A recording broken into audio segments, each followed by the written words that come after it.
Be good, be kind, share, care, be fair, be humble. Sound familiar? Of course it does. You've said it 100 times, maybe 1,000, with love, with hope, with absolutely no idea what was coming. Meet our kid. Happy, innocent, full of joy, dribbling through life like nothing can go wrong. And over there? Yeah, those two.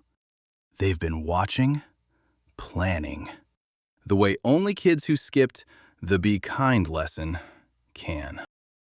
And just like that, the ball is gone. No warning, no negotiation, just gone. Our kid? Shocked, frozen, reaching out with one hand, like that's going to help. Inside his head right now? Probably. But I was told to be kind. And now they play, with his ball, right in front of him. Laughing, and he just watches, because nobody told him what to do next. Be good doesn't come with instructions. There's no chapter 2. Enter the teacher. Stern, serious, glasses and all. Justice has arrived. The bullies? Suddenly very interested in the ground. Our kid? Still confused, but hopeful.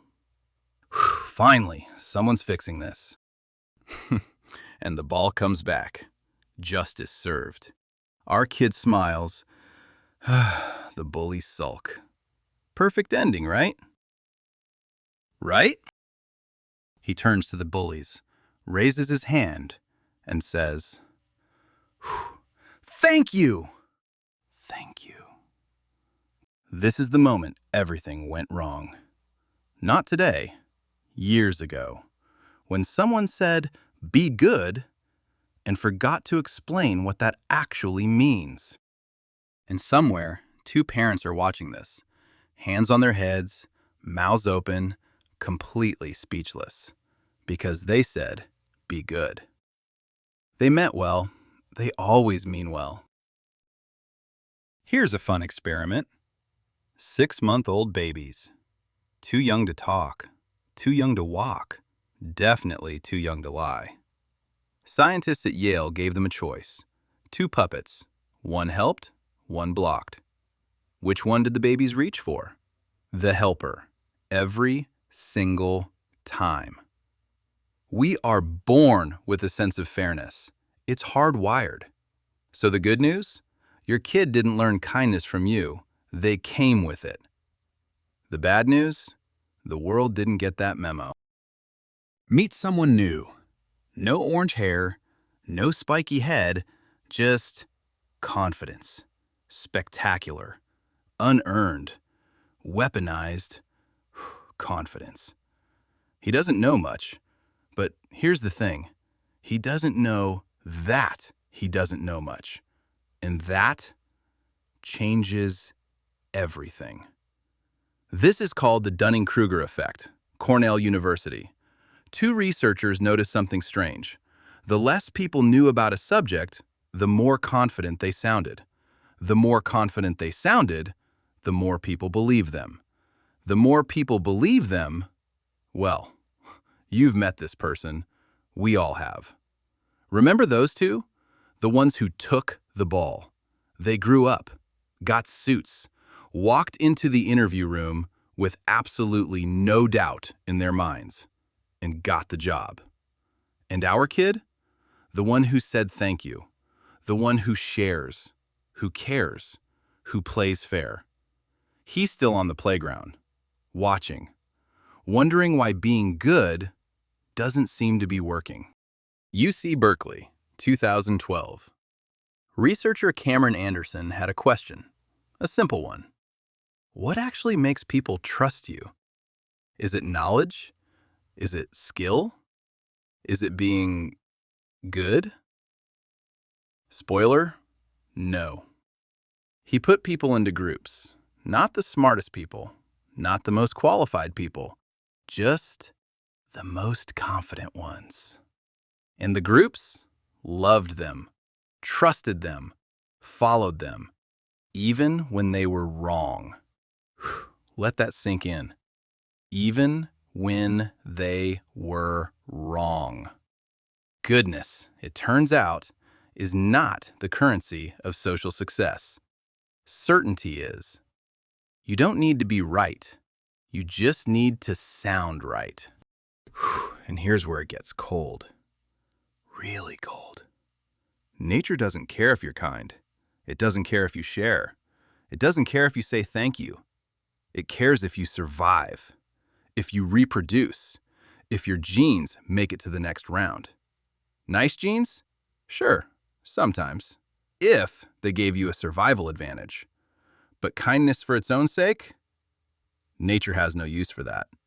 Nature has no feelings about that. Nature has no feelings.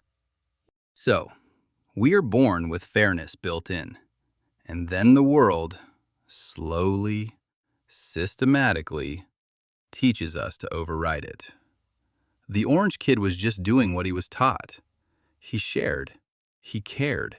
He said thank you, even to the people who robbed him. But here's the twist, the part nobody mentions in the parenting books. What if being too good is actually the problem?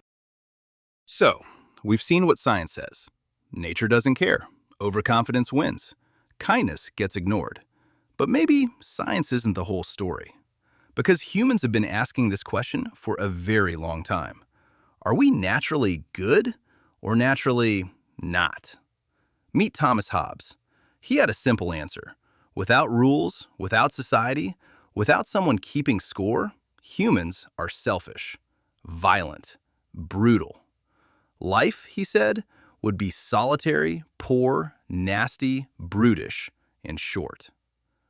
Then meet Jean-Jacques Rousseau, who disagreed with basically everything Hobbes ever said. Humans, he believed, are born good, pure, innocent, fair. It's society that corrupts us. Sound familiar? So who's right, Hobbes or Rousseau? Both? Neither. It's more complicated than that, and the most interesting answer didn't come from a philosopher. It came from a computer. Robert Axelrod, University of Michigan. He ran a tournament. He didn't ask humans to compete. He invited scientists, mathematicians, game theorists, economists. Each one submitted a computer program, a strategy. Some were aggressive, attack first, take everything. Some were sneaky, cooperate, then betray at the last second. Some were completely random, unpredictable, chaotic. 62 strategies total, hundreds of rounds, thousands of interactions. The aggressive ones did well at first. They took everything. But then, nobody wanted to play with them anymore. The sneaky ones got good results early, but eventually, everyone learned not to trust them. And then there was Tit-for-Tat, submitted by a single professor named Anatole Rappaport. 14 lines of code, the shortest program in the entire tournament. That's the whole strategy. Be nice first. Mirror what you get. Forgive quickly. And it won.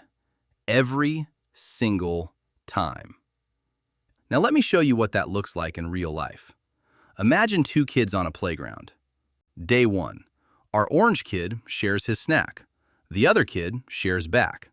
Day 2, same thing. Day 3, the other kid takes without sharing. Tit-for-Tat says, don't share back next time. Not out of anger, not out of revenge, just mirror. Day 4, the other kid shares again, and the orange kid shares right back. No grudge, no lecture, just move on. So maybe the question isn't whether to be good. Maybe the question is how to be good strategically. We tell kids, be kind, share, don't fight back. And then we're surprised when the kind ones get walked over. Here's the problem. We've confused goodness with passivity. A child who never says no is not a good child. A child who gives away everything because they're afraid to say no is not generous. A child who smiles while being hurt is not strong. That's not goodness. That's fear wearing the mask of goodness. Goodness without a spine isn't goodness. It's just compliance. And here's what the research shows.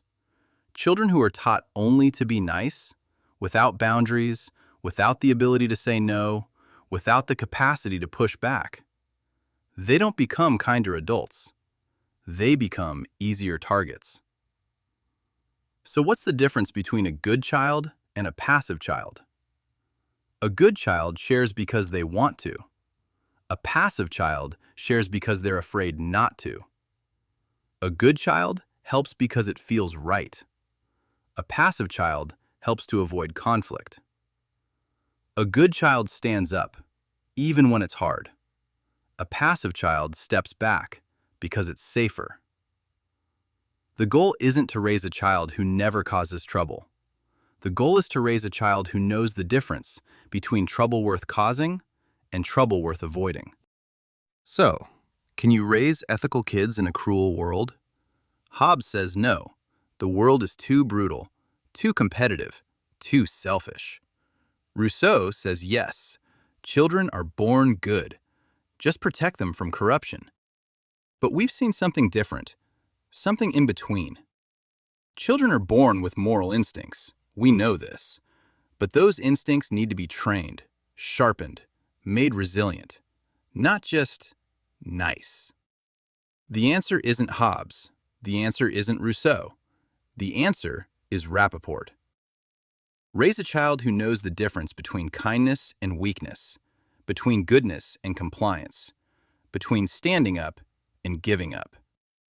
The world is cruel. That part is true. But cruelty doesn't win in the long run. Axelrod proved it. Rappaport proved it. 14 lines of code proved it. So maybe the real question isn't whether the world is good or evil. Maybe the real question is, what kind of person do you want standing in it? Raise that person.